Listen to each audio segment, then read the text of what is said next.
Welcome to this week's edition of Outdoors Online, a weekly webcast produced by the North Dakota Game and Fish Department. I'm your host, Mike Anderson. Continuing our fishing reports this week, Randy Hilton, our Northeast Fisheries Supervisor, joins me today. Randy, you guys just finished up your dissolved oxygen testing not so long ago. How did your lakes fare this winter? For the most part, they were just fine, but we probably have a half a dozen that we're a little bit concerned with having some fish kill. Whether it's significant or not, we won't know until we test net. Okay, water levels, are they down in some of your district lakes? Yes, especially down in like Wells County, the southwest part of my district. They're down probably 2 feet or more in some cases. Okay, some of your bigger waters, obviously Devil's Lake and Stump Lake. Let's go through fish species in those two lakes. How are your walleye populations? They're doing fine. We had a catch rate of about 20 walleyes per net night, which is a good population level.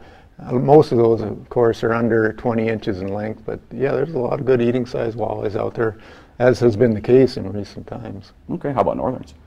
Yeah, we're at almost an all-time high on northerns, and we haven't stocked them for many, many years, but they have a good natural reproduction. And, you know, they'll average 4 pounds in our nets. And there's some big fish over 15 pounds. Okay. A lot of people go to Devil's Lake to fish for perch in the wintertime. How is your perch population? Perch fishing has been pretty good on the east side of the lake this winter. There's been a couple of different size classes. There's like 8 inchers and then again 10, 11-inch fish that people have been catching pretty well. Okay, let's move on to your district lakes, Randy. How are your walleye populations in your district lakes doing this year? I've got some of these newer lakes that used to be duck sloughs that are pretty good for walleyes right now. Some examples would be Lake Addy, Lake Coe, Herdsfield Tuffy Lake, Goose Lake down in Wells County. They're all pretty good. Okay, and northerns? There's northerns in just about every reservoir and lake in my district to some degree, but some lakes are better than others. Carpenter Lake up in the Turtle Mountains is good, Lake Loretta, and of course the Devil's Lake Stump Lake has lots of pike. Sure. How about panfish?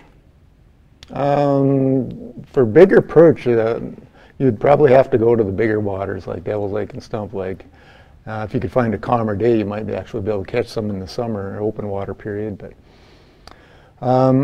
there's lots of my district lakes that have smaller perch that a kid would find entertaining to catch a lot of those smaller perch. As far as bluegill, Red Willow Lake is a good one, but Lake Upsilon probably has the bigger bluegill up in the Turtle Mountains. We do have some crappie in the district, but they don't get very large, except in Devil's Lake. You get pretty good sized black crappie. Homie Dam has lots of numbers. Whitman Dam has some bigger crappie. Okay, any bass or trout lakes? Wood Lake actually has a nice largemouth bass. Okay. Trout lakes, we have Hooker Lake in the Turtle Mountains, and it looks like it may overwinter, so there might be some bigger trout up there. Okay, right before this we were talking about white bass fishing. How is that going to be this year? Yeah, that's going to be interesting.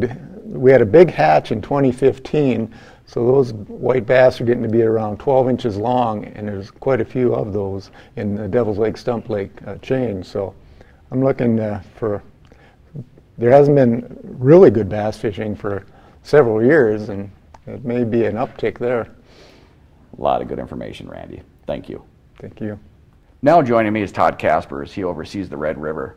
Todd, your district's a little different as you manage the Red River along with the Minnesota DNR in cooperation with the Minnesota DNR. Yeah, that's correct. Since it's a border water, we co-manage with the Minnesota DNR. And we cooperate on things like fish surveys or creel surveys about every 5 years is kind of the rotation for those things to. Sure. Red River, known for their catfish. How is the catfish fishing going to be this year? Oh, it should be another good year for channel catfish. I mean, the channel catfish is more or less kind of the star of the show on the Red River. It's one of the best channel cat fisheries in North America for sure. And you can get a good variety of catfishing opportunities from the upstream areas where channel cats tend to be smaller, but there's more of them. But as you work down the river downstream to the north, in this case the Red River, you get a lot more trophy-sized channel catfish, but not as many of them. Sure, sure. You also have walleye in the Red River. Yeah, the Red River is another good place to try for walleye, and there's some really nice trophy walleye caught every year on the Red River. along with sauger populations as well. Sure. How about northern pike? There's pike in the river as well. It's not as well known for pike, but they are in the river. Any research projects or anything Game and Fish is doing on the red? Yeah, there is a pretty large scale research project going on right now. It's basically looking at fish movements in the Lake Winnipeg Basin, which of course the Red River flows into Lake Winnipeg, so it's part of the survey. What it's basically entailing is an acoustic survey where fish are implanted with these acoustic transmitters that send a signal in the water, put out the listening stations to pick up the signals that these tags send out.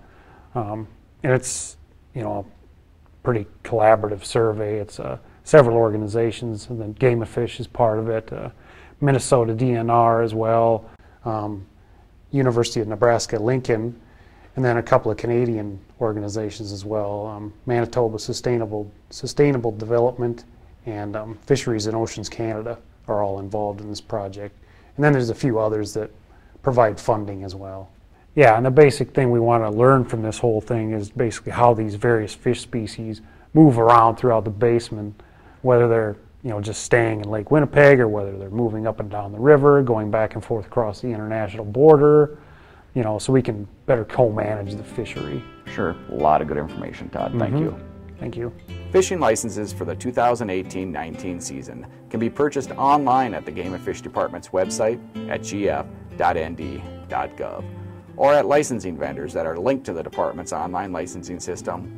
Licenses may also be purchased by calling the department's instant licensing telephone number at 800-406-6409. Anglers are reminded that new fishing licenses are required April 1st. For Todd Casper, Randy Hiltner, and the rest of the staff here at the Game and Fish Department, thanks for joining us for this week's Outdoors Online. We'll see you again next week.